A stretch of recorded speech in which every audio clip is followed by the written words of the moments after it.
guys, James Harrison with another hot topic, if you want to call it that, and it is reading music, drummers, versus playing by ear. And this argument will go on. It's gone on since the beginning of time. It will go on forever. Now, I grew up taking lessons and being in a school band program, so I learned to read. Now, when I say that, I'll be the first to admit it. I learned to read rhythmically and note values and all that. I was slow to the party when it came to notes on the staff assigned to actual melodic instruments like a xylophone and the bells and stuff like that. Timpani was a lot easier, but I was slow to that. But because I didn't study piano when I was young, I wish I had. But in college, you have to learn all that. But in terms of, do I see a value in reading? Of course I do, because I was taught to read. And the point was, it allowed me to go to a store, pick up a book on transcriptions or whatever, flip through it, and read it and figure it out without having to hear it first. Now, that's a great tool to be able to teach yourself, especially if you grow up in a small area where your access to teachers is limited. Nowadays, you can study online and do all kinds of things. I'm talking about when I grew up. But however, even if you go to Drumeo, which is a great tool, and they have all these transcriptions, if you can't read, it doesn't help you. But if you hear it and see it, you might be able to eventually figure it out. Now, I can also tell you that in my professional playing world, that outside of college, a lot of what I was doing, I would say maybe 10% at most, was I actually ever handed a chart to learn something. And if it was a lot of times it was big band, playing with big bands. And a lot of times that chart is really more of a roadmap, or playing lead sheets where you might have a trumpet player's part or something, or a sax, and not even having a drum or rhythm lead sheet. That's a whole other story. That's an interpretive thing. But if you do play musicals, Broadway type musicals, or community theater type things, you're typically reading something. And it's valuable to be able to answer the phone when they need that type of person and get the gig. Most of your rock bands, country bands, contemporary things are not going to hand you a piece of music and say, learn this. They're going to give you a recording and say, listen to this.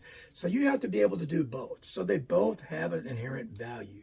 And I always equate it this way. You can get through life without learning to read words. You can get through life without reading at all. But it really inhibits you in a lot of ways. But learning to read music, it inhibits you if you run into that world where you need it. But really what it does is it really opens up a lot of doors, a lot of books, a lot of books these days. They come, even some of the videos that came out during an era, the DVDs, into a lot of the streaming now, you can download a PDF where everything's written out. So a lot of people like to have that instead of just looking. So I think reading is a very valuable tool. There are some people who will say it's not necessary. That depends on what world you're gonna present yourself in and what kind of gigs you're looking for. But it's not, if you're not in that world where it's important, it may not be as high on the totem pole in your importance of what you need to do. But I will say that no matter what you do, reading or not reading, training your ear to listen and be able to hear in subtleties and little influential parts you might need to catch are crucial no matter whether you read or not, because feel is not written on a piece of paper, just the notes, just the music. But now how it's interpreted and how it feels is not written. That comes from listening, if you're trying to copy that. The other thing, as I say, a lot of times it's great to see people play it, the videos and stuff like that.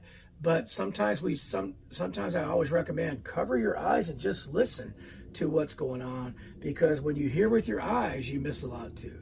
So all that being said, back to the original argument, is reading essential? Probably not essential. It isn't important, highly important. So again, it really depends on what direction you're going. If you're going into studio drumming, they're not probably going to hand you a chart, but obviously the national number system is huge.